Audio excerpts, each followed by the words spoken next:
এই মুহূর্তে সব কত বড় খবর ভাই, আপনারা জানেন 2019 থেকে বিধায়ক এমএলএ নওশাদ সিদ্দিকী রাজনীতি ময়দানে নেমেছে। আপনারা জানেন ভাঙড়ে উনি জিতেছে, উনি ভাঙড়ের এমএলএ অথচ বিধায়ক।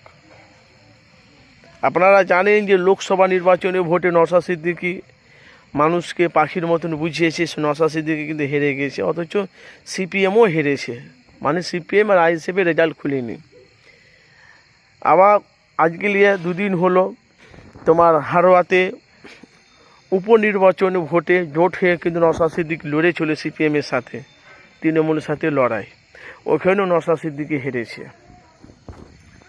ভাই আমার কাজ হলো কি মানুষের কাছে বাস্তবটা তুলে ধরা।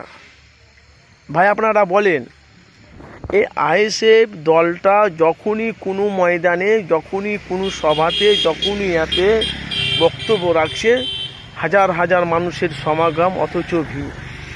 যখনই ভোট আসছে তখনই কেনে নওশাদ সিদ্দিকী কেনে জিততে পারছে না? নওশাদকে কি মানুষ ভোট দিচ্ছে না?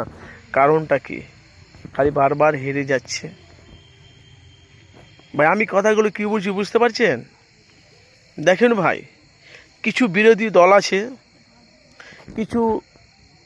দল আছে, অথচ কি অনেক মানে বাংলাতে কিছু সংখ্যালঘু মানুষ আছে, তারা কিছু লোক আছে তারা রাজশাহীকে চাইছে, আবার কিছু মানে বাংলাতে বেশিরভাগ তারা তৃণমূলকে চাইছে।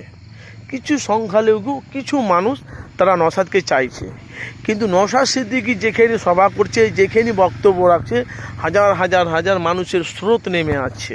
আমি নওশাদকে যদি এত মানুষ পছন্দ করে, ভালোবাসে, মহব্বত করে, প্যার করে, সভাতে যায়, ক্যামেরা করে, করে, তো নওশাদকে কি তারা ভোট দিচ্ছে না?